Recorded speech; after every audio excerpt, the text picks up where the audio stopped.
Operation Patriot ran during the month of May and resulted in the arrest of more than 1,400 illegal migrants throughout the state of Massachusetts, 790 of which had previous criminal convictions or charges, while another 277 had final orders of removal and deportation orders. Imagine if they got cooperation from the local police, how much better they could have been.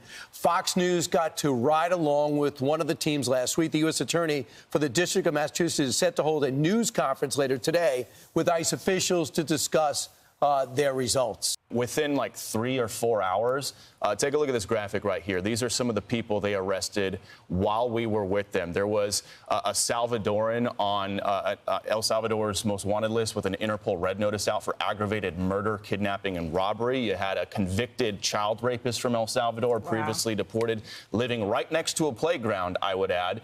You had another guy arrested for child sexual assault. He was from Colombia. So that was Bill Melugin yesterday on the ride along, and that's just it. I know the president just rotated his new ICE director out. He wants to see the numbers bigger.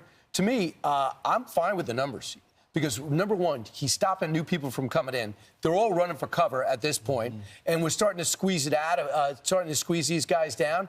I'd rather take your time, do the investigation so you don't make any mistakes. You got to be surgical, and I agree with that, Brian. And I think another aspect of this is that there's been a lot of the media talking about how the ICE agents are covering their faces. Well, stop doxing them. Stop sending information and leaking it into activists because these agents didn't sign up for it. Look at San Diego. The mayor in San Diego exactly right. Came out and said they're terrorists. And speaking of California, in Los Angeles, there were 36 Chinese and Taiwanese nationals that were at a nightclub.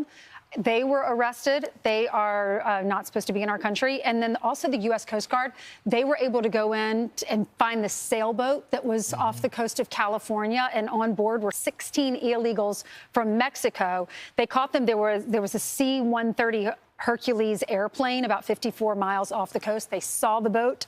Coast Guard went in and arrested them.